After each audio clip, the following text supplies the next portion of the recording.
L'insémination artificielle est couramment utilisée pour améliorer la productivité des animaux d'élevage, bovins, porcs, petits ruminants, ainsi que les animaux sauvages. Elle peut également être utilisée pour améliorer les races des animaux. À en croire certains vétérinaires congolais, ce progrès génétique est également possible pour des espèces de compagnie au niveau du pays. L'insémination artificielle veut dire quoi? C'est-à-dire que vous avez des matrices, des animaux femelles qui sont ici à Kinshasa, mais il y a un mâle qui est dans un pays développé, qui a des performances. Prenons le cas de l'Afrique du Sud, au niveau de la Belgique, au niveau de l'Égypte et tout ça. Mais vous voulez à ce que le mâle là, qui est au niveau de l'Égypte, qui est au niveau de l'Afrique du Sud, qui est dans un pays développé et qui a de bonnes performances, puisse venir saillir les femelles qui sont au niveau de Kinshasa. Là, vous n'allez pas vous mettre à acheter les mâles et les amener ici. Il y a cette technique qu'on appelle l'insémination qui consiste à acheter des spermatozoïdes à partir de ces zones, de ces villes qui sont développées, à partir de ces élevages-là qui détiennent les races qui sont améliorées. Vous amenez ces semences, les semences ils sont conditionnées dans une paillette qui est comme un stylo, mais l'avantage avec ça, c'est que vous pouvez transporter à moindre coût. Il suffit juste d'avoir un petit thermos qui contient l'azote liquide plutôt, et vous l'amenez au niveau du pays. Et quand vous arrivez au niveau du pays, vous pouvez maintenant inséminer les femelles, c'est-à-dire c'est vous qui organisez maintenant l'accouplement.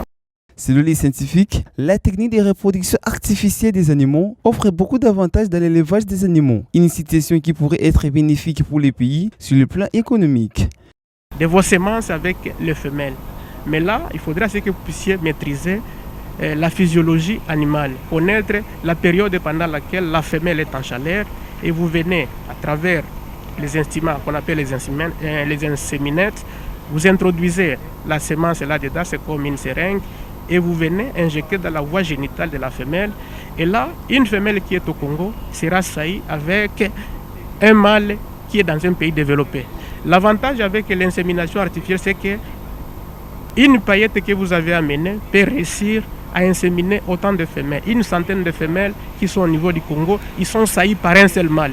Parce qu'à l'intérieur, il y a beaucoup de semences, il y a beaucoup de spermatozoïdes. Or, pour la fécondation, tel que vous avez appris à l'université, il suffit seulement qu'un seul spermatozoïde puisse féconder l'ovule et qui est fécondation et l'embryo va évoluer. L'insémination artificielle est une technique de fécondation sans intervention directe du mâle, par dépôt de sperme dans le voie génitale de la femelle. Au niveau du pays, cette technique d'insémination artificielle des animaux est récurrente à l'est du pays, dans la province du Butembo et de Beni, où il y a la plupart de ces centres de reproduction artificielle.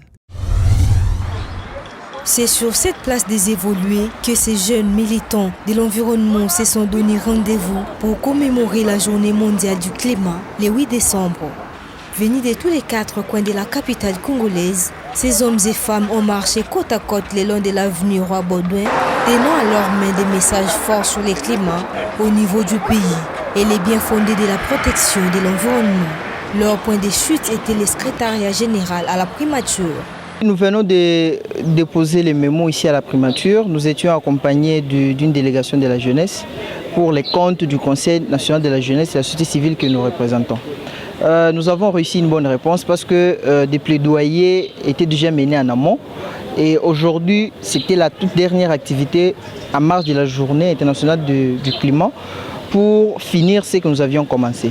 Il y a des rencontres qui ont eu à se passer. Il y a des audiences qui ont été accordées à la délégation de la société civile environnementale accompagnée de la jeunesse.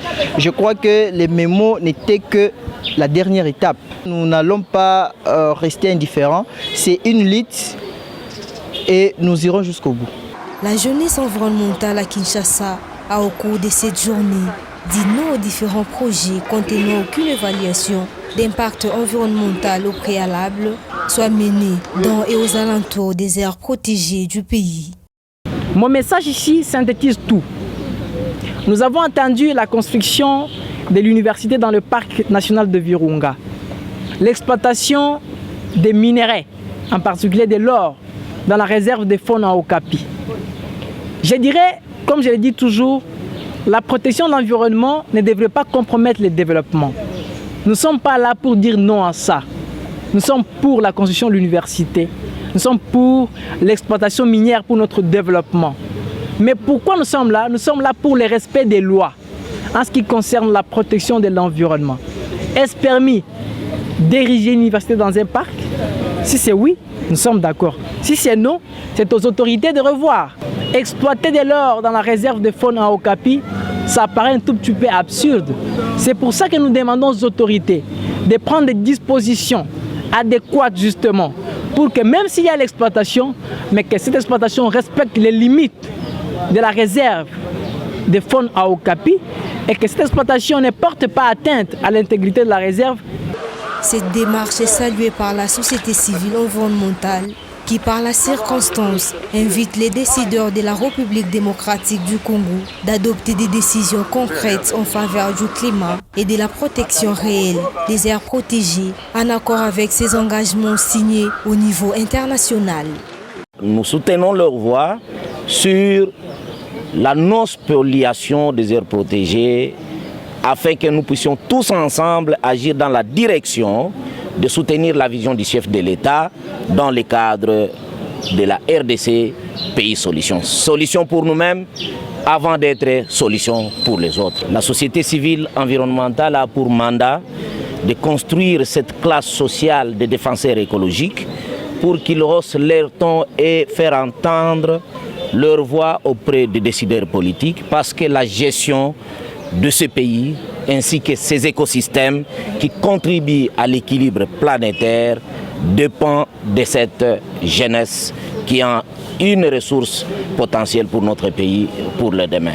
Ces jeunes engagés dans la protection de l'environnement ont appelé les décideurs politiques, en l'occurrence la vice-premier ministre en charge de l'environnement, F. Bazaïba, à prendre des dispositions utiles au niveau légal et institutionnel pour stopper de manière durable les activités illégales dans les aires protégées, car ces menaces usurpent les lois de la République et empêchent la RDC à assurer réellement sa position des pays solutions sur les questions liées au climat.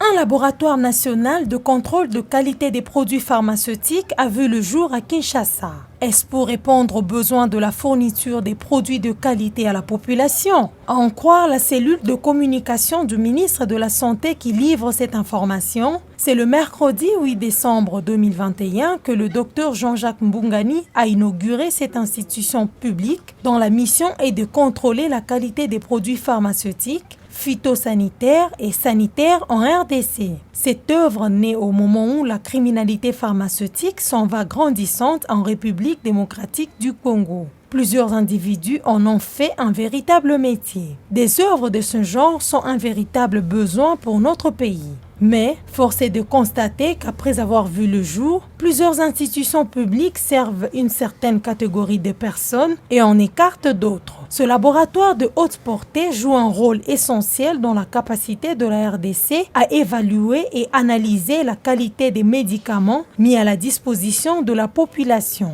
Va-t-il servir aux attentes réelles du peuple? Ne figurera-t-il pas parmi ces bonnes œuvres qui se sont détournées de leur mission après avoir vu le jour? L'avenir nous le dira. L'automédication, pratique qui consiste à utiliser des médicaments disponibles sans ordonnance pour se soigner, sans avoir demandé d'avis médical au préalable. Elle peut consister à consommer un médicament acheté en pharmacie ou à réutiliser un médicament qui nous avait été prescrit dans un autre contexte. L'automédication est pratiquée partout dans le monde avec les spécificités propres à chaque région. En cas de fièvre chez l'enfant, par exemple, nous cherchons d'abord à stabiliser la température en lui administrant du paracétamol et voir le reste par la suite. C'est des colutoires, ce sont des pastilles pour la gorge quand ils ont la gorge un peu irritée. Voilà. Et puis des sirops pour la toux, des choses comme ça. Je crois que toutes les mamans ont connu la période des dents, par exemple, où vraiment l'enfant manifestement souffre énormément. C'est vrai qu'avant d'aller voir le médecin, on prendra un suppositoire. Les médicaments disponibles sans ordonnance permettent de soigner de maux connus et bénins sans avoir besoin de demander un avis médical. Cela permet de gagner du temps et de soulager rapidement certains maux et douleurs. Cependant, les spécialistes sont catégoriques. pas plus de 48 heures. Lorsque l'enfant se plaint de douleurs abdominales, la maman essaie d'observer pour identifier la vraie cause qui peut être une intoxication alimentaire ou autre chose. En cas de persistance des douleurs ou de la fièvre, nous nous orientons vers les centres appropriés et faire examiner l'enfant. En automédication, faire ce qui leur semble bien. Et ça ne posera absolument aucun problème à partir du moment où ils gardent bien en tête que c'est 24 heures, 48 heures maxi. Et puis après, si ça passe pas, ou si ça s'aggrave, ou si ça se transforme, ou si on sent que ça ne va pas, il faut aller voir le médecin. En masquant certains symptômes utiles au diagnostic, l'automédication peut entraîner un retard dans la prise en charge d'une infection. Par la méconnaissance des effets secondaires et de la composition des médicaments en cause, elle peut être à l'occasion d'intolérances, d'allergies ou d'interactions médicamenteuses. En République démocratique du Congo, il faut ajouter à cela la consommation des plantes médicinales et des médicaments traditionnels. Il y a une résistance surtout. Il y a de ces maladies aussi qui créent la résistance. Il y a de ces médicaments plutôt qui créent la résistance. Et surtout que si tu n'as pas passé auprès d'un médecin, soit d'un assistant médical, soit d'un laboratoire, donc en général d'un corps médical, donc tu risques de taper à côté. À côté là, il y a risque de créer une résistance. Mais malheureusement, c'est utilisé, comme on dit, de manière traditionnelle. La dose n'est pas bien connue.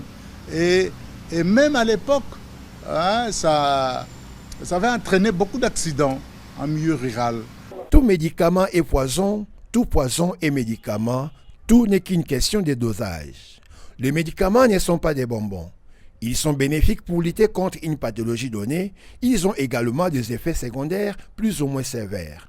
Chaque patient est unique et nous ne réagissons pas tous de la même manière face à une molécule. Un traitement efficace chez un patient ne le sera peut-être pas chez son voisin. L'accompagnement d'un spécialiste est donc indispensable pour garantir une prise responsable de médicaments. Ici, nous sommes dans le territoire de Bolomba, dans la province de l'Équateur, où la population de ce territoire fait face à une pénurie d'eau énorme. Un territoire qui regorge près de 28 000 habitants n'a qu'un seul forage pour se procurer de l'eau potable. Et cette population se trouve dans une difficulté de se procurer de l'eau à cause d'un horaire mal établi et certains conflits qui se créent. Selon l'un des habitants, ces forages est un don de l'organisation internationale Oxfam lors de l'épidémie d'Ebola. Pendant la période où nous étions atteints de l'épidémie Ebola, il y a eu la présence des organisations internationales, Oxfam, qui ont pensé à nous créer ces forages. Au début, ils ont puisé l'eau depuis qui n'était pas potable. On avait vraiment besoin de ces forages, bien qu'il y a plusieurs personnes qui viennent puiser. Et nous n'avons qu'un seul forage, mais ça ne suffit pas à cause du nombre. Il faudrait qu'on ajoute un autre. L'ouverture est de 9h à 12h et certaines personnes ne s'en procurent pas vu la durée. Les habitants se disputent et se battent parfois. Et à ces bruits, les géants suspendent les activités. Pour l'administrateur du territoire assistant, Jean-Thomas Boyengue, cette partie n'a jamais connu l'existence de la société de régie de distribution d'eau. Pour le bien de la population de ces coins du pays, il faudrait impérativement que les autorités penchent leur regard favorable afin de multiplier d'autres moyens d'approvisionnement d'eau potable. La régie des eaux n'a jamais existé ici, au chef-lieu du territoire. Donc cette population n'a jamais connu l'eau potable. Bon, nous utilisons de l'eau de la source, de la rivière et partout comme d'habitude. Nous lançons toujours les appels au niveau des autorités pour qu'ils pensent un jour dans ces grands territoires qui est le premier dans la province de l'Équateur. Je ne saurais pas comment dire un petit mot à la régie des eaux parce que la régie des eaux doit se faire étendre partout dans toute l'étendue du territoire national. Qu'est-ce qui leur empêche de venir ici s'installer pour aider la population de Bolomba? Depuis que ce territoire a été créé, on n'a jamais connu la régie des eaux ici.